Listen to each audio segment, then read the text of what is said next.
ఈ వీడియో మీకు నచ్చితే లైక్ చేయండి, షేర్ చేయండి. మరింత భక్తి, జ్యోతిష, వాస్తు, రాశి ఫలాల కోసం మా ఛానల్ని సబ్స్క్రైబ్ చేసుకోండి.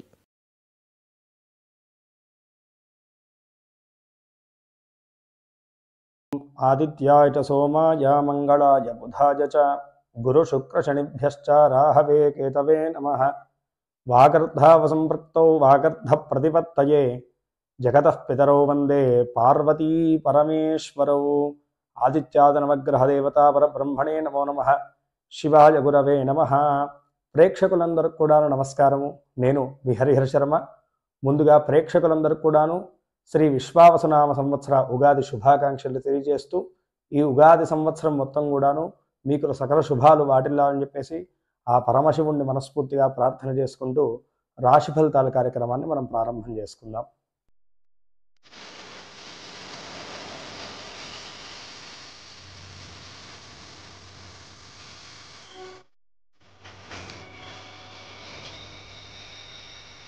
ముందుగా రాశి ఫలితాలు అనేటువంటిది వినపడంగానే మనందరికి కూడా గుర్తొచ్చేసేది మన సొంత రాశి. మన యొక్క రాశి వారికి ఈ సంవత్సరం అంతా కూడా ఎలా ఉండబోతుంది అనేటువంటి తెలుసుకోవాలని కుతూహలం ఉంటుంది. కానీ ప్రధానంగా రాశి ఫలితాలు అనేటువంటివి డిపెండ్ అయ్యేటువంటివి రెండు విషయాల మీద. ఒకటి ప్రపంచవ్యాప్తంగా ఉండేటువంటి ఫలితాల మీద, అంటే గ్రహణాలు కానీ లేదంటే కనుకను మనకి యొక్క నవనాయకుల యొక్క ఫలితాలు అంటారు. ఈ నవనాయకుల ఫలితాలు అంటే ఏమిటంటే ఈ సంవత్సరంలోనూ ఎవరు ఏ గ్రహాలు ఏ యొక్క నాయకత్వాన్ని స్వీకరిస్తున్నాయనేటువంటి దాన్ని బట్టి మనకు ఉండేటువంటి ధరలు, అలాగే వాతావరణము, అదేవిధంగా మనం చూసుకుంటే కనుకను ప్రపంచంలో జరిగేటువంటి అల్లకల్లోలాలు ఇవన్నీ కూడాను దాని మీద డిపెండ్ అయి ఉంటాయి. కాబట్టి ముందుగా నవనాయకుల యొక్క ఫలితాలు విన్న తర్వాత మన యొక్క రాశి ఫలితాన్ని మనం ప్రారంభం చేసుకుందాం. ముందుగా ఈ సంవత్సరం ఆదివారం రోజు ఉగాది వస్తుంది కాబట్టి రాజు సూర్య భగవానుడిగా మనకు కనపడుతున్నాడు.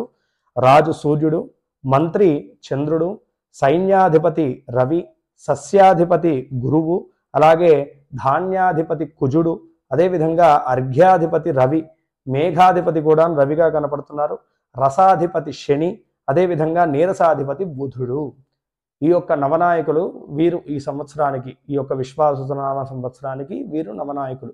అయితే దీంట్లో ప్రధానంగా మనం చూసుకుంటే కనుకను సూర్యుడు మొత్తం కూడాను 4 ఆధిపత్యాన్ని ఇక్కడ తీసుకున్నారు. అంటే సూర్యుడి యొక్క డామినేషన్ అనేటువంటిది ఈ సంవత్సరం ఎక్కువ ఉండబోతుంది. అయితే సూర్యుడి యొక్క డామినేషన్ అనేటువంటిది ఉండడం వల్ల ఏం కలుగుతుందయ్యా అంటే కనుకను ప్రధానంగా ఈ సంవత్సరం ఎండలు ఎక్కువగా ఉంటాయి. అలాగే అతివృష్టి అనావృష్టులు కూడా ఉంటాయి ఎక్కువగా. అదేవిధంగా మనం చూసుకుంటే కనుక గవర్నమెంట్స్ జాబుల్లో కూడా కొంచెం హాని ఉంటుంది. గవర్నమెంట్ జాబుల్లో చేసేటువంటి వాళ్ళ మీద ఒత్తిడి ఉంటుంది. రాజకీయ రంగాల్లోనూ అల్లకల్లోలాలు అనేటువంటి ఉంటాయి. ఎక్కువగా అగ్ని ప్రమాదాలు జరిగేటువంటి సూచనలు ఈ యొక్క రవి 4 ఆధిపత్యాలు తీసుకోవడం వల్ల కలిగేటువంటివి. అయితే శుభాలు ఏం కలుగుతాయి అంటే కనుక ఏవి కూడా దీర్ఘకాలికమైనటువంటి వ్యాధులు వ్యాపించడానికి ఈ సంవత్సరం అంతగా ఆస్కారం కనపడట్లేదు. అలాగే శని మనకి రసాధిపతి అవ్వడం వల్లను పెట్రోల్ వంటి రసాయనాల మీద కూడాను ఎక్కువగా డబ్బులు పెరిగేటువంటి అధిక ధరలు పెరిగేటువంటి సూచనలు కనపడుతున్నాయి. నువ్వుల నూనె ఇలాంటి మొదలైనటువంటి చిరుధాన్యాలు కూడాను ఆకాశాన్ని అంటేటువంటి ధరలకు చేరుకునేటువంటి ఫలితం కనపడుతున్నది.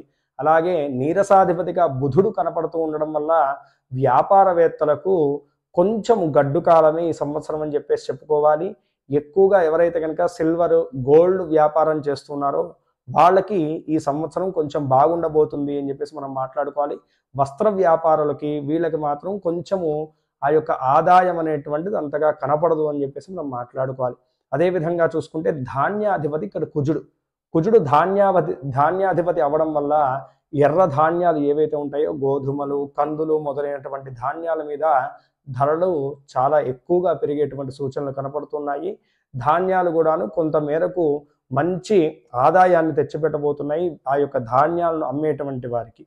పూర్తి స్థాయిలో చూసుకుంటే కనుక నవనాయకుల ఫలితం ఓవరాల్గా ఇలా ఉందన్నమాట. ఇంకా ఇన్డెప్త్గా మనం వచ్చేటువంటి వీడియోల్లో విడిగా మాట్లాడుకుందాం. ఇంకా మనకి ప్రధానంగా అందరికీ ఈ యొక్క రోజుల్లో ఎక్కువగా గమనిస్తుంది ఏంటంటే కనుకను గ్రహణాల మీద అపోహలు, భయాలు అనేటువంటిది ఎక్కువ అవుతున్నాయి. అసలు ఈ సంవత్సరంలోనూ ఈ యొక్క విశ్వావసునామ సంవత్సరంలో అంటే ఈ ఉగాది నుంచి వచ్చేటువంటి అప్కమింగ్ ఉగాది వరకు కూడాను ఏమేమి గ్రహణాలు ఉన్నాయో మనం ఒక్కసారి చూసుకుందాము. 7వ తారీఖు సెప్టెంబర్ 2025 ఆదివారం రోజున మనకి రాత్రి 9 గంటల నుంచి మొదలుకొనేసి రాహుగ్రస్త సంపూర్ణ చంద్రగ్రహణం అనేటువంటిది ఉన్నది. అదేవిధంగా చూసుకుంటే కనుక 3వ తారీఖు మార్చి 2026 మంగళవారం రోజు కేతుగ్రస్తంగా సంపూర్ణ చంద్రగ్రహణం ఉంది, సాయంత్రం 5 గంటల నుంచి మొదలగు. ఈ 2 గ్రహణాలు మినహాయించి ఈ యొక్క విశ్వావసునామ సంవత్సరంలో ఎటువంటి గ్రహణాలు లేవు. మన యొక్క భారతదేశంలో కనపడేటువంటి గ్రహణాలు ఈ 2 మాత్రమే. అందరూ బాగా గుర్తుంచుకోండి. ఇక ఈ సంవత్సరము మనకి ఎక్కడ పుష్కరాలు జరగబోతున్నాయి అనేటువంటి విషయాన్ని మనం గమనించుకుంటే కనుక 9వ తారీఖు మే నెల 2025న గురువు మిథున రాశిలోకి మారడం వల్లను సరస్వతీ నదికి ఈ యొక్క పుష్కరాలు రాబోతున్నాయి. ఈ సంవత్సరంలోనూ మనకి 9వ తారీఖు నుంచి మొదలగు 12 రోజుల పాటు కూడా ఈ యొక్క పుష్కరాలు అనేటువంటివి సరస్వతీ నదికి ఉండబోతున్నాయి.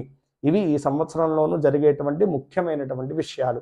ఇక ప్రధానంగా మనం మాట్లాడుకోవాల్సింది గ్రహ సంచారాల గురించి. ఎందుకంటే సంవత్సర ఫలితాలన్నీ కూడాను 3 గ్రహాల మీద మెయిన్గా డిపెండ్ అయి ఉంటాయి. 1 శని భగవానుడు, 2 గురుగ్రహము, 3 రాహు కేతుల యొక్క సంచార ఫలితాలే ఈ యొక్క ఉగాది రాశి ఫలితాలుగా మనం అందరం కూడా చెప్తుంటాం ఎక్కువగా. ఎందుకంటే వీళ్ళు మాత్రమే ఎక్కువ కాలంగా దీర్ఘకాలికంగా సంచారం జరుగుతారు కాబట్టి మెయిన్గా వీళ్ళని డిపెండ్ అయ్యే మిగతా గ్రహాల యొక్క ఇంపార్టెన్స్ కూడా తీసుకుంటాం. కానీ మెయిన్గా వీళ్ళ యొక్క సంచార ఫలితాన్ని పట్టుకునే మనం సంవత్సర ఫలితాలని వివరిస్తాం అనమాట. దాంట్లో ప్రధానంగా మనం గురుగ్రహ సంచారాన్ని చూసుకుంటే కనుక ప్రస్తుతం ఈరోజు ఉగాది సమయానికి గురువు వృషభ రాశిలో ఉన్నారు. 14వ తారీఖు మే 2025 నుండి 19వ తారీఖు అక్టోబర్ 2025 వరకు కూడాను మిథున రాశిలో స్వామివారి గురుగ్రహ సంచారం జరుగుతుంది. అయిన తర్వాత 20 తారీఖు అక్టోబర్ 2025 నుండి 5వ తారీఖు డిసెంబర్ 2025 వరకు కూడాను కర్కాటక రాశిలోకి స్వామివారు ప్రవేశిస్తున్నారు.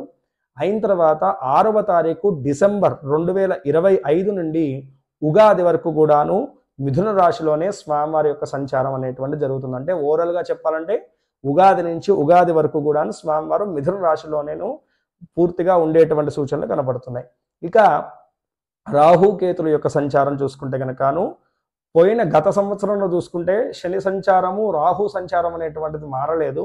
కానీ ఈ యొక్క విశ్వావసునామ సంవత్సరంలో ఏంటంటే కనుకను పూర్తిగా ఈ యొక్క 3 గ్రహాలు అనేటువంటివి మార్పు చెందుతూ ఉన్నాయి. కాబట్టి అనేకములైనటువంటి మార్పులు, అనేకములైనటువంటి ఫలితాలు ఈ యొక్క సంవత్సరంలోనూ 12 రాశుల వారి మీద ఉండబోతున్నాయి అన్నమాట. ఇక రాహుగ్రహ సంచారం చూసుకుంటే ప్రస్తుతం మీనరాశిలోకి రాహుగ్రహ సంచారం జరుగుతూ ఉన్నది. అయితే 16వ తారీఖు మే 2025 నుండి కుంభరాశిలోకి రాహు ప్రవేశిస్తారు. కేతువు ప్రస్తుతానికి కన్యా రాశిలో ఉన్నారు. అదే రోజు 16వ తారీఖు మే 2025న సింహరాశిలోకి కేతుగ్రహ సంచారం అనేటువంటి జరుగుతుంది. సంవత్సరాంతం వరకు అంటే మళ్ళీ ఉగాది వరకు కూడాను ఇదే రాశిలోనూ ఈ యొక్క రాహు కేతుల యొక్క సంచారం అనేటువంటి జరుగుతుంది. ఇక శని సంచారం గురించి మాట్లాడుకుంటే శని ప్రస్తుతం కుంభరాశిలో ఉన్నారు. కుంభరాశి నుంచి 30వ తారీఖు మార్చి 2025న మీనరాశిలోకి శనిగ్రహ సంచారం అనేటువంటి జరుగుతుంది. శని భగవానుడు కూడా 2.5 yearsకి వన్స్ సంచారం జరుగుతుంది. కాబట్టి ఈ సంవత్సరం ఉగాది నుంచి ఉగాది వరకు కూడాను మనకి శని భగవానుడు అనేటువంటిది మీనరాశిలోనే ఉండబోతున్నారు. ఇవి పూర్తిగా జరిగేటువంటి గ్రహ సంచారాలు. దీన్ని బట్టి మీ రాశి వారికి ఈ యొక్క విశ్వావసునామ సంవత్సరంలో కలిగేటువంటి శుభ అశుభ ఫలితాల గురించి ఈ వీడియోలో సవిస్తరంగా మాట్లాడుకునేటువంటి ప్రయత్నం చేద్దాం. కర్కాటక రాశి వారికి ఒక విశ్వావసునామ సంవత్సరం చూసుకుంటే ఆదాయం 8, వ్యయం 2, రాజపూజ్యం 7, అవమానం 3. అయితే ఈ యొక్క కర్కాటక రాశి వారికి ఫస్ట్గా చెప్పాల్సినటువంటి గుడ్ న్యూస్ ఏంటంటే కనుక మీకున్నటువంటి అష్టమ శని దోషం అనేటువంటిది ఈ సంవత్సరం నుంచి తొలగిపోయింది. గత 2.5 years నుంచి హెల్త్ వైజ్గా అలాగే ఫైనాన్షియల్ వైజ్గా ఏదైతే స్ట్రగుల్ మీరు పడుతున్నారో కర్కాటక రాశి వారికి దాని నుంచి రిలీఫ్ వచ్చిందనే మనం చెప్పుకోవాలి. అయితే వృత్తిరీత్యా, ఉద్యోగరీత్యా, వ్యాపార రీత్యా ఈ యొక్క సంవత్సరము ఎలా ఉండబోతుంది కర్కాటక రాశి వారికి ముందు దాని గురించి డిస్కస్ చేసుకుందాం. ఈ యొక్క సంవత్సరం మనం చూసుకుంటే కనుక 9వ స్థానంలోకి శనిగ్రహ సంచారం జరిగింది. వ్యయస్థానంలోకి గురుగ్రహ సంచారం జరిగింది. అదేవిధంగా చూసుకుంటే 8వ స్థానంలో రాహుగ్రహ సంచారం. ఒక దోషం పోయింది అని చెప్పేసి ఆనందపడే లోపలే ఈ యొక్క సంవత్సరం మనం చూసుకుంటే కనుక వ్యయంలో గురుగ్రహ సంచారం, అష్టమంలో రాహుగ్రహ సంచారం, ఈ రెండు కొంచెము ఇబ్బంది పెట్టేటువంటి విషయాలుగా మనం చెప్పుకోవాలి. ముందుగా వ్యయ గురువు వల్ల ఏం జరుగుతుంది, మీకు వృత్తిరీత్యా ఇప్పటి వరకు కూడా ఏంటంటే కనుక అండి, మీకు ఎదుగుదల, కీర్తి ప్రతిష్టలు, మీకు అనుకూలమైనటువంటి వాతావరణంగా ప్రతి చోటుని మీరు మార్చుకోగలిగినటువంటి శక్తి, ఆ లక్ అనేటువంటిది మీకు ఫేవర్గా ఉంది ఇన్ని రోజులు. కానీ ఈ యొక్క సంవత్సరం ఏంటంటే కనుకను ఆ యొక్క లక్ ఫ్యాక్టరీ అనేటువంటిది కొంచెం తగ్గుముఖం పట్టబోతున్నది. కాబట్టి ప్రతి దాని మీద ఫోకస్ అనేటువంటిది ఖచ్చితంగా ఉండాలి. అదేవిధంగా శారీరక శ్రమను కూడా కొంత మేరకు పెంచుతేనే మీ యొక్క వృత్తి జీవనంలో మీకు ఉన్నతి చేకూరుతుంది. ఈ విషయాన్ని కర్కాటక రాశి వారు బాగా గుర్తుంచుకోవాల్సినటువంటి విషయం. ఇక వ్యాపారస్తుల గురించి మనం మాట్లాడుకోవాల్సి వస్తే కనుకను ద్వితీయ కేతుగ్రహ సంచారము, నవమ మనకి శనిగ్రహ సంచారం అనేటువంటిది కొంత మేరకు అనుకూలిస్తున్నది. కాబట్టి ఉద్యోగస్తులకు కొంత మేరకు మధ్యస్థమైనటువంటి ఫలితాలు గోచరిస్తున్నాయి. అయితే ఎక్కువగా వస్త్ర రంగంలో ఉన్నటువంటి వారికి, కిరాణా షాప్ రంగం వారికి, అలాగే సూపర్ మార్కెట్స్ రన్ చేసేటువంటి వాళ్ళకి, అలాగే హాస్పిటల్స్ ఉన్నటువంటి వారికి మాత్రం కొంత మేరకు ఈ యొక్క సంవత్సరం అంతగా అనుకూలించదు. ఈ విషయాన్ని బాగా గుర్తుంచుకోవాలి. ఎందుకంటే వ్యయస్థాన గురువు వల్లను కొంత మేరకు నష్టము అనేటువంటిది కనపడుతున్నది. కాబట్టి తద్వారా కొంత మేరకు జాగ్రత్త వహించాల్సిన అవసరం సుస్పష్టంగా ఇక్కడ కనబడుతుంది. అదేవిధంగా పార్ట్నర్షిప్ వ్యాపారం చేసేటువంటి వారు కూడాను ఈ యొక్క సంవత్సరం కొంత మేరకు ఇబ్బందికరమైనటువంటి వాతావరణం ఉండబోతుంది. ఆర్థిక వ్యవస్థ రీత్యా చిన్నపాటి చికాకులు, గొడవలు వాటిల్లేటువంటి సూచనలు కనపడుతున్నాయి. కాబట్టి పార్ట్నర్షిప్ వ్యాపారంలో కూడాను తగు జాగ్రత్తలు, సెక్యూరిటీ వహించడం అనేటువంటిది ఎంతో ఇక్కడ సూచించేటువంటి విషయము. పూర్తి స్థాయిలో చూసుకుంటే కనుకను వృత్తిరీత్యా కానీ వ్యాపారరీత్యా కానీ మధ్యస్థమైనటువంటి ఫలితాలు గోచరిస్తున్నాయి. కర్కాటక రాశి వారికి పూర్తి స్థాయిలో చెప్పుకోవాలంటే లక్ ఫ్యాక్టరీ తక్కువ ఉంది. కాబట్టి మీ యొక్క పూర్తి ఎఫర్ట్స్ అనేటువంటిది మీ కెరీర్ మీద పెడితేనే ఈ సంవత్సరం మీరు సర్వే అవ్వగలుగుతారు, ఉన్నతిని చేకూర్చుకోగలుగుతారు. ఇక విద్యార్థుల యొక్క విషయాన్ని మనం గమనిస్తే కనుక విద్యా వ్యవస్థ అంతా కూడా చాలా చక్కగా ఉందండి. అష్టమ స్థాన రాహు వల్ల ఏంటంటే కనుకను కొంచెం మీ ఫ్రెండ్స్ తోటి, మీ చుట్టూ ఉన్నటువంటి వాతావరణంతో కొంచెం జాగ్రత్త వహించాలి. ఎక్కువగా అనవసరమైనటువంటి ఆలోచనలు మీ మైండ్లోకి తీసుకోకపోవడం అనేటువంటిది ఎంతో చాలా మంచిది ఈ సంవత్సరము. అదేవిధంగా ఏకాగ్రత విషయంలో కూడా కొంత మేరకు శ్రద్ధను వహించాలి. ఎందుకంటే కనుక డైవర్షన్స్ ఎక్కువగా ఉంటాయి. కాబట్టి కొంచెం జాగ్రత్త తీసుకోవడం చాలా మంచిది. ఇక ఉన్నతమైనటువంటి విద్యలకు ప్రయత్నం చేసేటువంటి వారికి అనుకూలించబోతుంది ఈ సంవత్సరము. అదేవిధంగా విదేశీయానం గురించి ప్రయత్నం చేసేటువంటి వారికి మాత్రం కొంచెం ఖర్చుతో కూడినటువంటి వ్యవహారంగా మారబోతున్నది ఈ సంవత్సరంలో అని చెప్పేసి మనం మాట్లాడుకోవాలి. అదేవిధంగా చెప్తే విదేశాల్లో ఎవరైతే కనుక ఎడ్యుకేషన్ వైజ్గా వెళ్ళారో వాళ్ళకి హెల్త్ ఇష్యూస్ వచ్చేటువంటి సూచనలు ఉన్నాయి. అదేవిధంగా స్థానచలనం అంటే ఉన్నటువంటి చోటు నుంచి వేరే చోటుకి మారేటువంటి సూచనలు కూడాను ఈ సంవత్సరం కనపడుతూ ఉన్నది విద్యారంగ వ్యవస్థలోను. ఇక కుటుంబ ఆర్థిక వ్యవస్థల గురించి మనం చూసుకుంటే కర్కాటక రాశి వారికి కుటుంబ వ్యవస్థని మనం చూసుకుందాం. ద్వితీయ కేతుగ్రహ సంచారం అనేటువంటిది ఏంటంటే కనుక సతమతమైనటువంటి వాతావరణాన్ని ఇంట్లో నెలకొంటుంది. అంటే కొన్ని రోజులు ఇంటి వాతావరణం మీకు ఎంతో అనుకూలిస్తుంది. దాని ద్వారా మీరు ఎన్నో లాభాలు పొందుతారు, ఆనందంగా ఉంటారు, ఆహ్లాదకరమైనటువంటి వాతావరణాన్ని పొందుతారు. కానీ ఏదో చిన్న సందర్భంలోనూ ఒక చిన్న గొడవే కదా అని మీరు లైట్ తీసుకున్నదే మీకు పెద్దగా మారిపోయేసి ఇబ్బంది పెట్టేటువంటి సూచనలు కనబడుతున్నాయి ఈ సంవత్సరంలో. కాబట్టి కుటుంబ వ్యవస్థలోనూ మీరు మాట్లాడేటువంటి సమయంలో కానీ, హామీలు ఇచ్చేటువంటి సమయంలో కానీ, అలాగే కుటుంబ వ్యవస్థలో నలుగురితో కలిసి ఉన్నప్పుడు మీరు ప్రవర్తించేటువంటి విధానం మీద కొంత మేరకు శ్రద్ధను వహించాలి. మూడో వ్యక్తి మాటలను తలకెక్కించుకోవడం ఈ యొక్క సంవత్సరం అస్సలు మంచిది కాదు. దానివల్లే కుటుంబ సమస్యలు అనేటువంటిది అధిగమయ్యేటువంటి సూచనలు కనపడుతున్నాయి. అలాగే జీవిత భాగస్వామితో కూడా కొంతమేరకు స్పర్ధలు, దూరము, ఎడబాటు వాటిల్లబోతుంది అని చెప్పేసి మనం మాట్లాడుకోవాల్సిన విషయం. కాబట్టి కర్కాటక రాశి వారు ఏంటంటే కనుక కుటుంబ వ్యవస్థ రీత్యా మీరు వ్యవహరించేటువంటి సమయంలో జాగ్రత్త వహిస్తే చాలు, మిగతావన్నీ కూడా బాగున్నాయి. అలాగే కోర్టు సమస్యలు ఏవైతే ఉన్నాయో, ఆస్తి గొడవలు ఏవైతే ఉన్నాయో అవన్నీ కూడా సర్దుమడుగుతాయండి. కొంచెం సంవత్సర ఆఖరి వరకు మాత్రము కొంతమేరకు సాగుతాయి, కానీ చివరాఖరికి విజయం మీ పట్లే ఉంటుంది. అదేవిధంగా చూసుకుంటే కనుక ప్రేమ జీవనం అనేటువంటిది ఈ యొక్క కర్కాటక రాశి వారికి ఈ సంవత్సరం అంతగా అనుకూలించదు. అష్టమ రాహు యొక్క సంచారము, అదేవిధంగా చూసుకుంటే ద్వితీయ కేతుగ్రహ సంచారం వల్ల అనుకూలమైనటువంటి ఫలితాలు కనపడట్లేదు. ఇద్దరి మధ్య కూడాను ఆ యొక్క స్పర్ధాలోపం అనేటువంటి తగ్గుతుంది.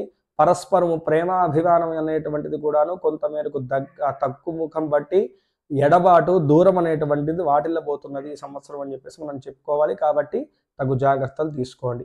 ఇక ఆరోగ్యరీత్యా కర్కాటక రాశి వారికి ఏ విధంగా ఉండబోతుందంటే కనుకను అష్టమ రాహు వల్ల ఆ యొక్క వాహన ప్రమాద దోషాలు అయితే కనుక కనపడుతున్నాయండి. అది మినహాయించి దీర్ఘకాలిక అనారోగ్య సమస్యలు మునుపట శని వల్ల మీరు ఏవైతే కనుక అనుభవించారో అవన్నీ కూడా ఖచ్చితంగా తగ్గుముఖం పడతాయి. ఆరోగ్యం సహకరిస్తుంది. కానీ దూర ప్రాంత ప్రయాణాలు చేసేటువంటి సమయంలో, వాహన ప్రయాణాలు చేసేటువంటి సమయంలో మాత్రము తగు జాగ్రత్తలు తీసుకోవడం చాలా ముఖ్యంగా కర్కాటక రాశి వారికి ఇక్కడ సూచించేటువంటి విషయం. ఎందుకంటే అష్టమ రాహు వల్ల గాయాలు ప్రమాదాలు జరిగేటువంటి సూచనలు ఉంటాయి. కాబట్టి ఖచ్చితంగా కర్కాటక రాశి వారు ఈ సంవత్సరం ఈ జాగ్రత్తలు తీసుకోవాలి. అదేవిధంగా ఆర్థిక వ్యవస్థను మనం చూసుకుంటే కనుక ఆర్థికంగా ఏంటంటే కనుకను కుటుంబ విషయంలో ఇంట్లో శుభ కార్యక్రమాల వల్ల కానీ లేదంటే ఇంట్లో పెద్దవాళ్ళ యొక్క అనారోగ్య సమస్యల వల్ల కానీ కొంచెం ఖర్చు అధికమవుతుంది తప్ప మినహాయించి మీ యొక్క ఆర్థిక వ్యవస్థలన్నీ కూడా సజావుగా కొనసాగుతాయి. ఓవరాల్గా చూసుకుంటే కనుకను ఒక 65% మాత్రము అనుకూలమైనటువంటి ఫలితాలు గోచరిస్తున్నాయి. మిగతా ఆ యొక్క నెగిటివ్ ఫలితాలు అవి తొలగడానికి ఏ విధమైనటువంటి పరిష్కారాలు చేసుకోవాలంటే కనుక ప్రధానంగా ఇక్కడ అష్టమ రాహు దోషం కనపడుతున్నది. కాబట్టి 18 మంగళవారాలు మీ దగ్గరలో ఉన్నటువంటి నవగ్రహాల దగ్గరను రాహుగ్రహానికి పూజ చేయించి మినుములు దానంగా ఇవ్వండి. దుర్గా అమ్మవారిని ఎక్కువగా పూజించండి. ఈ యొక్క రాహు ప్రభావం ఎక్కువగా మీ మీద కనపడుతున్నట్టుగా మీరు భావన చెందితే, అంటే ఇందాక నేను చెప్పినటువంటి సిమ్టమ్స్ కనపడితే కనుక ఖచ్చితంగా ఒక్కసారి చండీ హోమాన్ని జరిపించుకోండి. తద్వారా ఈ యొక్క సంవత్సరంలో కలిగేటువంటి అశుభాలన్నీ కూడా తొలగిపోతాయి. అదేవిధంగా వ్యయస్థానంలో ఉన్నటువంటి గురువు వల్ల లక్ ఫ్యాక్టరీ తగ్గుతుంది. కాబట్టి ఎక్కువగా సాయిబాబా వారిని కానీ దత్తాత్రేయ స్వామి వారిని పూజించడము, దర్శించడం అనేటువంటిది గురుబలాన్ని ఇంక్రీజ్ చేస్తుంది.